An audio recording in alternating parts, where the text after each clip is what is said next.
Hello, everyone, and welcome to another episode of the Training Tidbits podcast show. I'm your host, Ryan Cartledge from Animal Training Academy, and I'm extremely excited about having you here with us today and being back in your eardrums to talk all about best practice behavior management for what is set to be another amazing episode. I can't wait to dive in and learn all about today's guest and their learning odyssey. If you haven't checked the past episodes out yet, then make sure to head on over to www.animaltrainingacademy.com and you can listen to them all there, or you can also find them on iTunes or on Stitcher. There is definitely something there for absolutely everyone, as well as some sensational up-and-coming episodes planned over the next wee while. Just before we do get started, though, I would like to take this opportunity to share some of the really exciting things happening with ATA, i.e. Animal Training Academy. If you like the conversations in these podcasts, then I want to invite you to continue them with like-minded people within the ATA membership area. Some of the ingredients of the membership include forums with hundreds of training videos and projects where together the community helps problem solve different training situations. We then have the private Facebook group where we share animal training successes, members updates, and relevant content from the web. On top of this, we have WhatsApp chat groups with separate group chats for horses, dogs, cats, birds, exotic animals, and more. Via these groups and direct from your smartphones, you can engage in text message-based conversations with an international community of positive reinforcement animal trainers. And then to top it all off, we connect live twice a month in members-only live web classes, where we dive even deeper into the topics you will learn about here. To find out more about membership and how you can join the community and carry on the conversation, visit www.animaltrainingacademy.com and click the membership button in the main menu. But we will get started on today's episode, where I'm going to be talking to Nicki Boyd.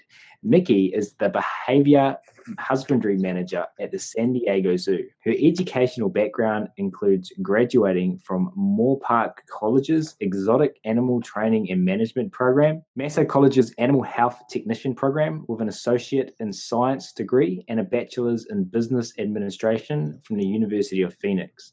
Nicki has worked at the San Diego Zoo for 25 years in various departments such as zookeeper at the Children's Zoo and Veterinarian Hospital, animal handler in the behavior department, senior keeper, team area lead, animal care supervisor, animal care manager, personal manager, and now currently as the behavior husbandry manager. Nicki is currently the president of the Red Panda Network, which is a non-profit organization dedicated to saving habitat for wild red pandas. And she is also the past president for the Animal Behavior Management Alliance, the ABMA. She also serves on the board of directors there and has done for 9 years. To build upon this, Nicki is also on the board of directors for the International Avian Certification Board, and she is a certified bird trainer. She serves on both the Animal Ambassador Species Advisory Group and the Behavior Advisory Group of AZA committees. Her role as Behavior Husbandry Manager is to set up training programs all over the San Diego Zoo. She works with various species of bears, large and small cats, hyenas, canids, animal ambassadors, and many species of other mammals, birds, and reptiles. Training dangerous animals means being in close proximity, and this requires focus, appropriate facilities, and good safety protocols. Part of Nicki's role is training staff to be safe whilst training animals. Without further ado, it's my very great pleasure to welcome Nicki Boyd to the show today. Nicki, how are you?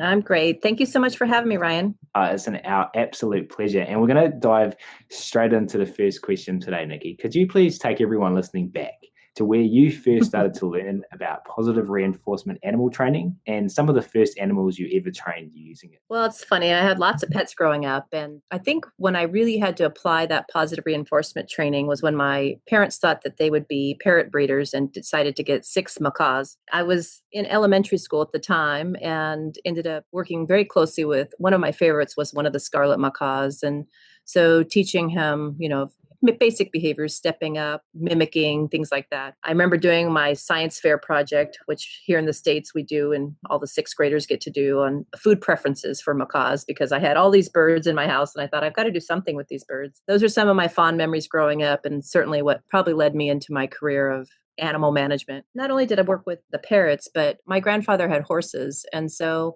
I would go visit his ranch and he would give me opportunities to feed the horses and everything. And he told me, this horse is yours. And so I was grooming this horse and I would feed it carrots. And of course, I was a child, so I named it Bunny. And one day I decided that I wanted to ride the horse. And I decided I would just jump on its back and hold on to its mane and ride it around the corral. And apparently, my relationship was strong enough. So the horse let me climb on its back from the pipe corral and ride it around. And my grandmother at the time saw me riding this horse that had never apparently been ridden before. And she came running over screaming, like, what are you doing? Get off the horse. She was afraid I was going to get hurt. And of course, I'm pulling on the mane like reins, asking it to stop. And it wasn't stopping because it didn't really know those cues and commands yet. It gently took me back to the side of the corral where I promptly jumped onto the pipe corral and jumped off the horse. But I think she just about had a heart attack. Luckily, I had built a strong enough relationship with the horse. It didn't buck me off and it trusted me enough to ride it around the corral. I'll never forget that story. And I don't think she will either. And what do you think leading up to that led to that relationship that you already had with that horse? And what was, thinking back to that time now, what kind of lessons did you learn at that point, do you think? I think a lot of people say, I'm an animal person, but there are true connections you have with animals. And of course, feeding it carrots and grooming it and a gentle touch and building that trust and spending time with that animal built that relationship of trust between us. I was probably too naive to realize the danger I was in, and I trusted the horse. And the horse had a strong enough affinity for me that even though it was the first time being ridden, it trusted me enough not to hurt it as well. And so I think while learning the danger after and probably ruined some of the naivety I had about all animals love me, I realized that there is danger, but that if you did have the time and the patience to build a relationship with an animal, that you could communicate with that animal and have a relationship, which I did use with those parrots and of course all the dogs and cats and animals that I had over the years before going off to college. I think that relationship is a huge part of animal training, and it's come back to me time and time again when we haven't been able to get behavior here at the San Diego Zoo, or how do you build that veterinary relationship with the animal? And so relationship, I think, is one of those key factors I learned as a young child. Carrots, food, and trust. And the challenge, you articulated it as the potential naivety as a young human learner with regards to your safety. And that's quite cool that you're in the position you are now. So maybe it all started back then. I think so. So wonderful. And I love hearing and learning about people's behavior odyssey. So thank you very much for sharing that, Nicki. Sure. I was wondering if you could now please bring us up to speed and share with us some information about your current role and about animal training at the San Diego Zoo. Yes, of course. I always say I have the best job in the zoo. Not only do I get to set up the zoo-wide animal training program, but I also manage all of the animal ambassadors. And it's kind of a nice collaboration because I can have consistency. Sometimes ambassadors are managed one way and the other zoo animals are managed another way. And so I can bring those teams together and we all learn from each other. And it's really all goes back to watching behavior, building the relationship, using positive reinforcement. And as you alluded to in the description of my job, a big passion of mine is safety. And so I do a lot of talks on safety with training, working safely around dangerous animals, all the considerations that go into that as we are closer to our animals, especially, some of the protected contact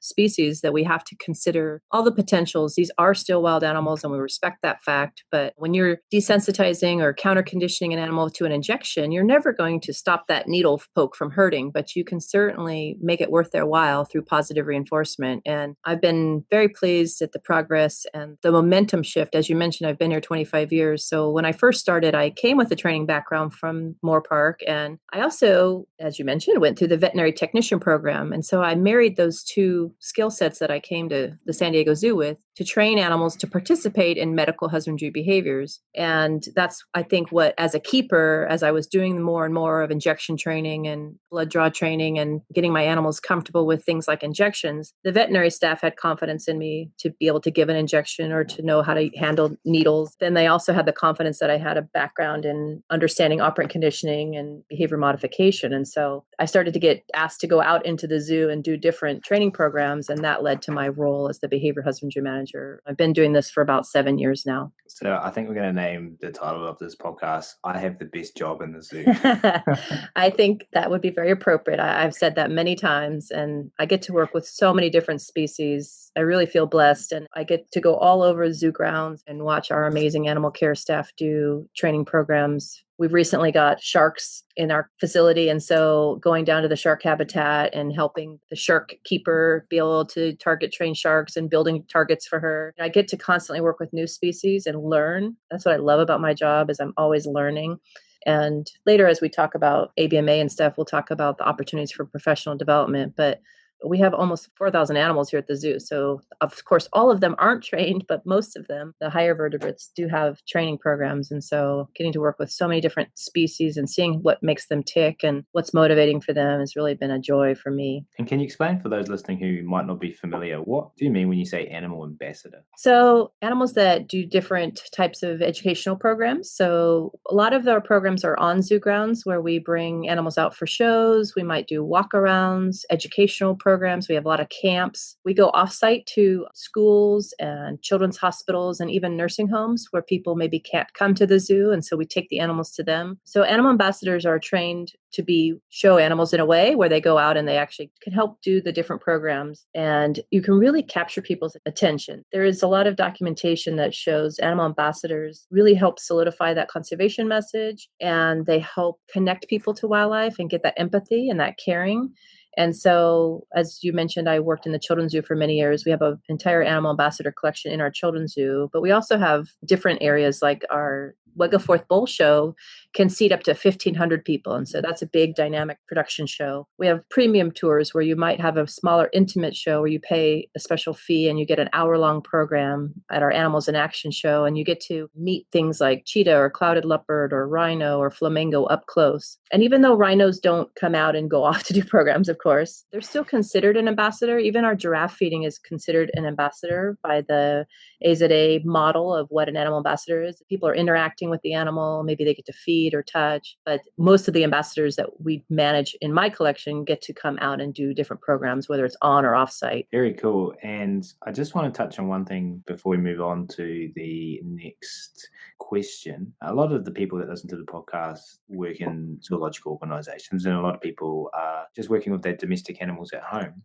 And what I really like from engaging with this diverse group of people is the massive uptake nowadays in medical training with dogs and cats and our pets at home. If you were to offer one tip for people listening at home that want to engage in this type of training with their pets, what little tidbit could you give those listening? Well, I'm glad you brought that up. It's actually a passion of mine and many of my animal trainers as well. In our Animals in Action show, we actually have dogs that are cheetah companions. We show dog training and we talk about the opportunity to train with positive reinforcement. And a lot of times people are telling their animals what not to do. And so using no and using, punishment and negative reinforcement with leashes. So we talk to them in the beginning of the show and they're going to be with us for an hour. So we have lots of training terminology and they get to learn like the application of positive reinforcement. And then we demonstrate it. And we talk about choice and control too. And we talk about teaching your animal what to do to earn reinforcement and incompatible behaviors as well. So we teach a lot of behaviors with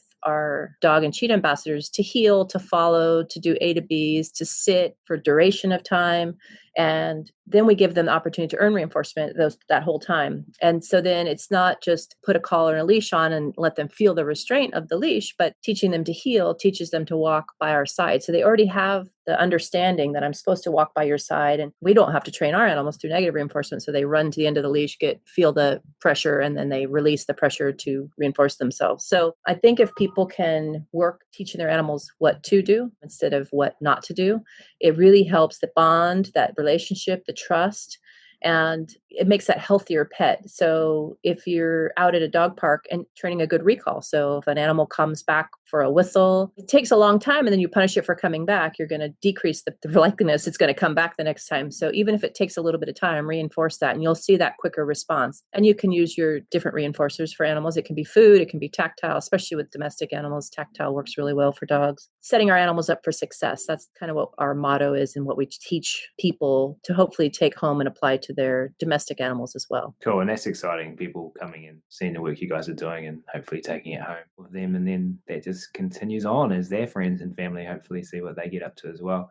Right. So thank you so much for sharing that. It was a lot of fun to learn about. For our next question, Nicki, I wanted to discuss weight management and how this influences our training. Now, this is quite a big conversation. So potentially we can start with talking about the importance of weigh routines with our animals and target weight. Sure. If you work with birds, weight management is part of your routine, and it's usually with the free flight bird programs. Food is a powerful reinforcer, but it can be mismanaged. And so this talk on weight management that I gave at ABMA and a variety of conferences, I really wanted to kind of get people thinking differently about weight management. One, we want our animals to be healthy. So having good target weights is important. And we're going to talk a little bit more probably about behavior as a study of one. Well, body size, you can't have one weight works best for all animals. So you need to think of it on an individual basis. You want to look at the health of your animal, not just by the weight, but there's a variety of body scoring charts out there that you can utilize. Everything from tortoises to bears, camels, dogs, cats. And I think we're going to make those available. Is that correct, Ryan? We're going to offer some of those files. Yeah. So you can look at your animal and have some objective information to know if the animal is healthy or not. And certainly you have to look at age, if they're young, are they growing? Are they an adult? Are they geriatric? And consider the body condition scoring for all of those different life cycles that they'll go through. But food is often the primary reinforcer for a lot of animals. And so my goal in the zoo industry was to get people thinking about weight management from a health perspective. And if you're not getting behavior and you're not getting cooperation in your training program, don't just rely on the food resource, but look at the animal holistically. So could there be a medical issue? Could there be a dental issue? We had a serval as an example that wasn't eating really well. And so it was a little overweight. With looking at the body, we thought, well, he's a little heavy. Maybe we should cut back some of the food. Maybe he's just not food motivated. But the keepers were watching him eat and he was chewing a little funny on one side. And so he had a medical exam by our veterinarians and he had some retained deciduous or baby teeth. And they were causing him pain probably in his mouth. And that was why he wasn't eating. It wasn't that he didn't want to participate in the training. But had we just relied on reducing food intake to get him at a lower weight, then we would have totally missed that opportunity to look for that medical issue. So that's just one example of reasons why you don't want to just rely on food to get motivation, but also you want your animal to be healthy throughout its lifetime. I know a lot of us feel bad with our domestic animals at home or even some of the zoo animals when they're begging for food or they see them hungry. And you actually create a worse problem when you let them get obese because one, then when you do have to bring the diet down, you cause frustration and sometimes aggression, but you also can cause arthritis and other medical issues. A lot of animals will have difficulty giving birth or dystocia if they're overweight. And so kind of reminding people, look at your animal in a holistic way. You're going to benefit your animal. You're going to benefit your relationship with that animal long term. But there's so many other considerations too. There may be temperature changes. So we train a lot of our reptiles here. How are they working in the winter versus the summer? Some animals go into hibernation states. So we have to change our management program with our grizzly bears in the winter. In San Diego, the weather's pretty nice year round. Averages 70 degrees. You wouldn't know that today because it's about 90 degrees Fahrenheit. But normally we have a very mild temperature. And so even though the animals don't have a full snow environment, they still have natural history of hibernation. And so we see them reducing their food intake. We also see them wanting to bulk up in the fall. So we have to know the natural history of so many different species and apply our training and food management appropriately. So we're lucky here. We have full-time nutritionists, 2 of them with PhDs. And so they know exactly the nutritional and caloric intake and what is the most healthy, nutritionally balanced diet. And they work with us to adjust accordingly. And they also give us a point system, which allows us to have enrichment points that aren't just for enrichment, but you can be used for training as well, where you modify whatever reinforcers, because reinforcers can lose value over time too. So you have to know your animal. And if They always enjoy peanut butter, and today they're just really not taking the peanut butter. Maybe they want some fish, or they want some meat or peanuts or something different. And so we have some flexibility in our diet management to change up our reinforcers. And we're pretty good at being proactive about it, so nothing gets really boring. We kind of mix it up.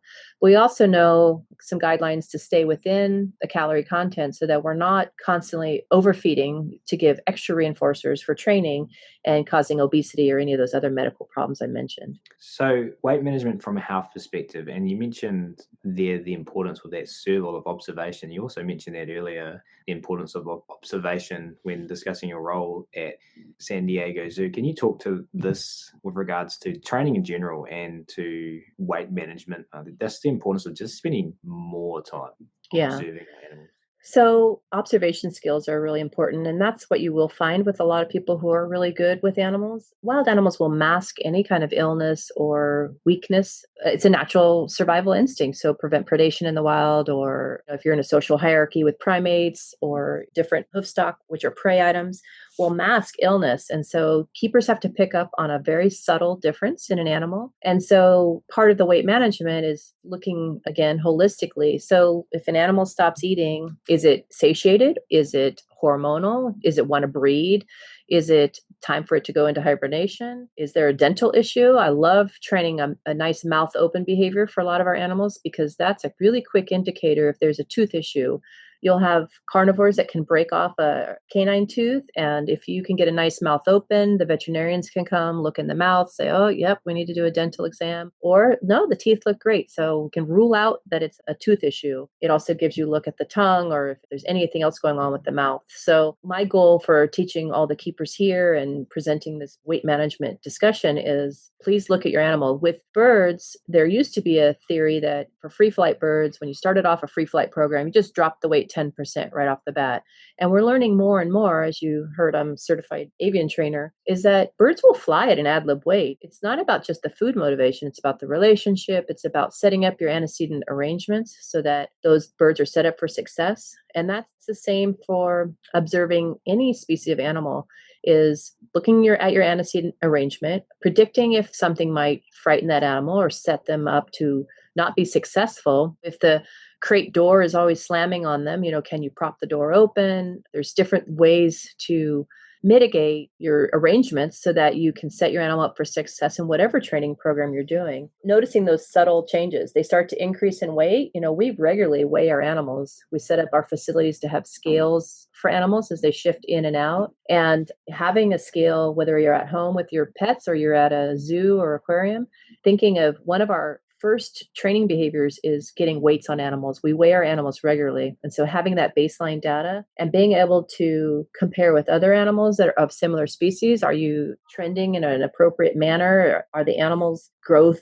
rates appropriate, or are they growing too fast? That can cause bone issues. Are they growing too slow, which can also cause medical issues? So observing your animals and weighing them regularly, all those data points are going to help you be a better animal care person overall. I like that. And can you just talk a little bit more to this, the importance of weigh routines? You just discussed it, and you briefly mentioned there that you actually work quite hard to set up the facilities in ways where this sets both you and the animal up for success. Can you give us some more examples of how you do this? Yeah, it starts very early on in the architectural process. And we've been very, I think, smart and forward thinking to include the keepers in the early design process. And we've actually created some matrix here at the San Diego Zoo, which will allow us to use these models for future habitat designs. So we like to build in chutes where the animals will regularly go through on a routine basis, which sets up routines build confidence. So when you're consistently walking through a chute, you get lots of reinforcement, you go out onto your habitat, and you come back in through the chute. We stop the animals in the chute, and it might have a transport crate in there. It might have a squeeze, which is like a panel may squeeze in, so you can work on injection training. It might have a scale in there. And so for every new habitat we build, we try to build in these chutes that have scales. They have transport crates, so you can, if you need to relocate them to a new habitat, or they need to go up for their annual exam, or any other of those reasons, we build these, routine transport crates so that they walk through them almost every day. And it gives that animal this confidence that, oh, I'm going into the crate. And it makes it easier for us too, because if the keepers have to run them through there every day, then we're not hauling a crate in. And now we have to habituate them or desensitize them to a new crate in the area. Some of the older facilities, you'd bring a crate in and maybe they had some negative history with it where it's, oh, last time a crate got brought in, I went to the veterinarian. And so that crate has a negative connotation. And that can be applied to domestic animals as well. So we use crates and reinforce crates all the time. And when you can build them into the habitats where you don't have to move a bunch of stuff and it's really easy, it certainly makes managing the collection a lot easier. Yeah, and as the architects of our own homes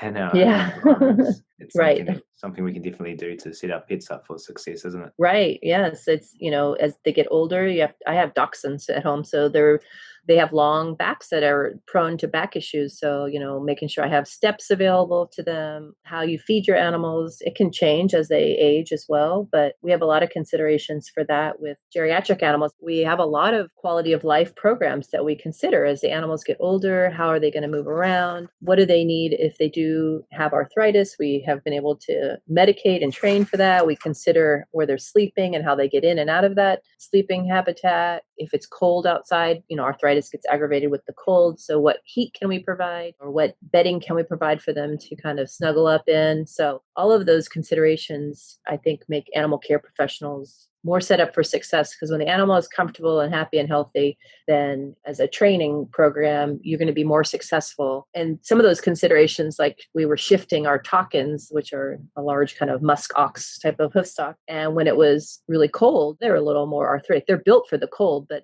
their lifespans are a lot longer in managed care. So we made these considerations, and you have windows of opportunity where you give an animal an opportunity to respond to a cue.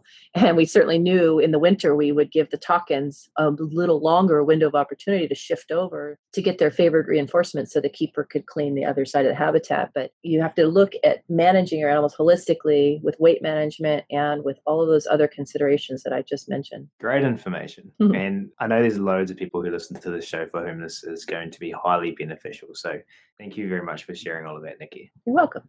In this part, I was wondering if we could please now discuss your role, or your past role, I should say, as president of the ABMA for the past 3 years. Yeah, ABMA stands for the Animal Behavior Management Alliance, and it's an international organization, but most of our constituents are here in the United States, but we do some international conferences as well. And it's a great opportunity for professional development. We do a conference once a year, and then we have quarterly newsletters. And we also have information on our website that can be used for professional development. So even if you're not in the United States, you can still be a member. We actually have about 26 different countries that represent our membership. The ABMA is connected with the San Diego Zoo Global Academy, and so it gives a lot of opportunity for different courses available online. We pay for that service for all of our members. And the conferences, I just always find really inspiring. Next year, we're going to be in San Antonio, and most of the talks are on training, and it's training for every different species. But I find every talk engaging. If somebody's training a fish, I think, okay, if they can train that fish, I can train my snow leopard to do this. Or I've seen eel training. I've seen amazing advancements in animal welfare through going to these conferences and seeing the dedication from the animal care staff at all of the new advancing techniques on everything from injection training to ultrasound to x-ray to hoof management on a hoof stock. How do you train an okapi to let you trim its hooves? And so I go there and I send as many of my staff as I can, and we try to rotate it each year. We offer professional development for our staff to go. But we also don't just focus on zoos and aquariums. There are rescue dog training, service animal training, pet parrot, companion parrot discussions, horse training. And so it's very well-rounded. We try to get laboratory input from different laboratory training scenarios.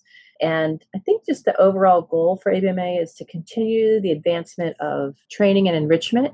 And we hope to inspire people to look at it in a different light, maybe get some new ideas to go back and try with their animals. We always have a great response, and we get lots of motivation. So it's not just about training, it's also about enrichment. So when you're looking at your behavioral management program, you may spend a certain amount of your day training, but we have this 24/7 model. What is your animal doing when you're not there? It has a relationship with its environment too. This can, again, go from zoo animals to companion animals, occupying its time, enriching its life, enriching its habitats, wherever it's at, challenging it. Animals are very smart at problem solving, and every different species has its different level of what it's good at because they are built for whatever they need to be doing, whether it's a hoofstock, a reptile, a fish, a carnivore, a primate.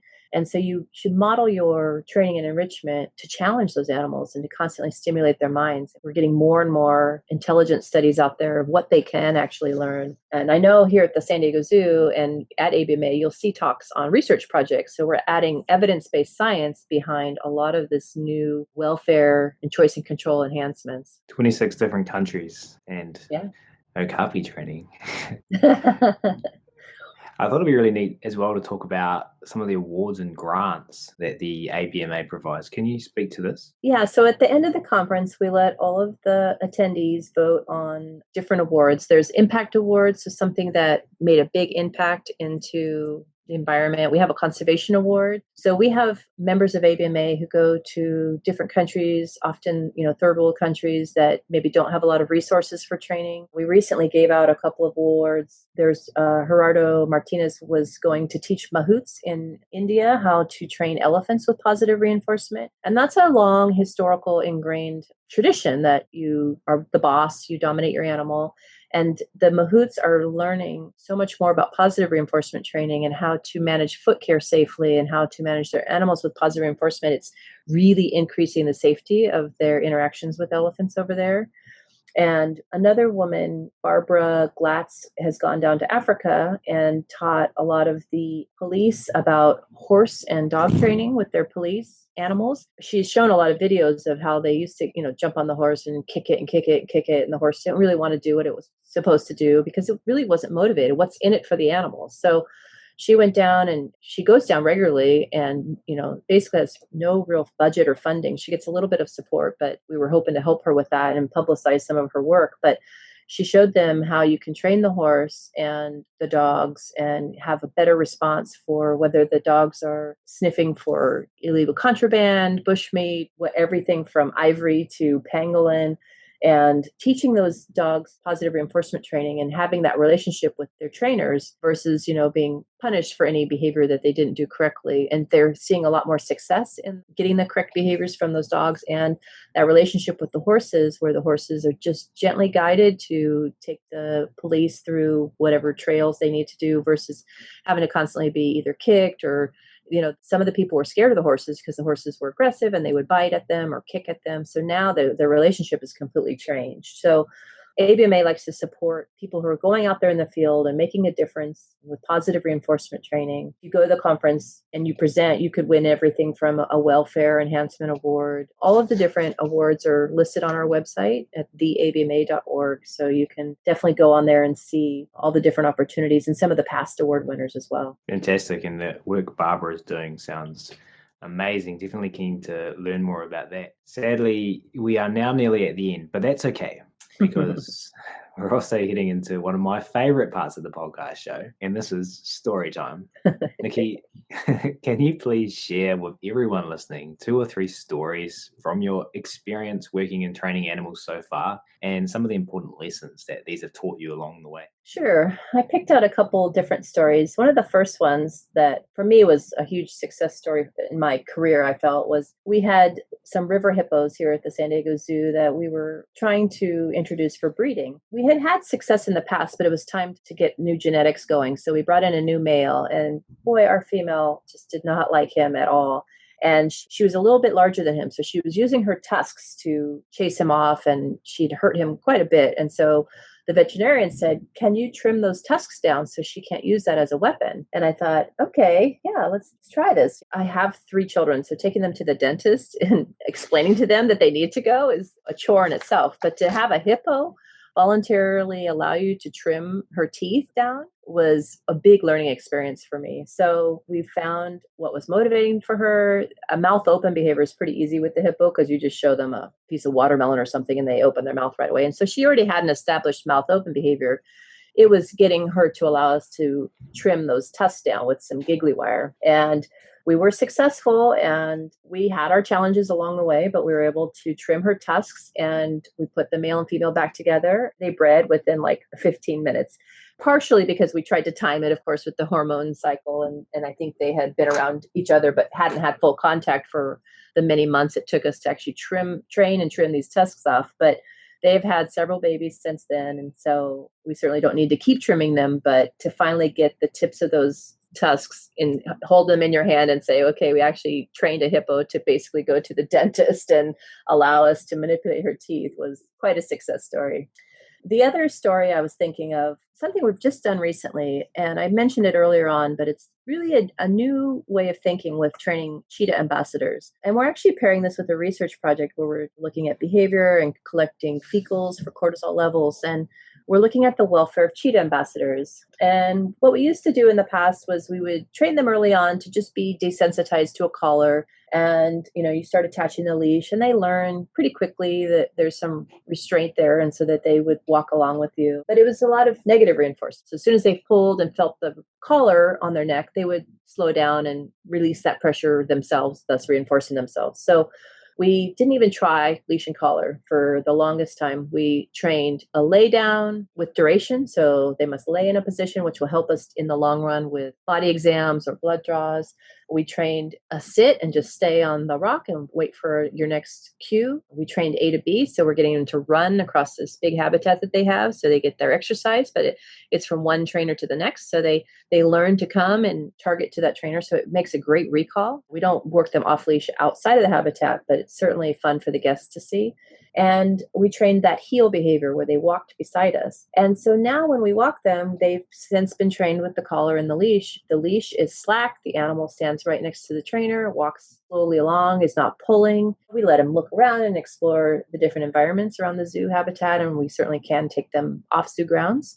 But we've completely thrown out the old model of how we've trained our cheetah ambassadors and started this new model. And I couldn't be prouder of my team for the success they've had. And I hope to present it. AZA conference starts next Friday. And so I'm going to be showing some of these training successes that we've had. And the last story I had was looking at, as you mentioned earlier, that I manage a lot of the animal ambassadors. And animal ambassadors, most of the time, were either rejected from their mom or in a rehab facility that couldn't be released into the wild.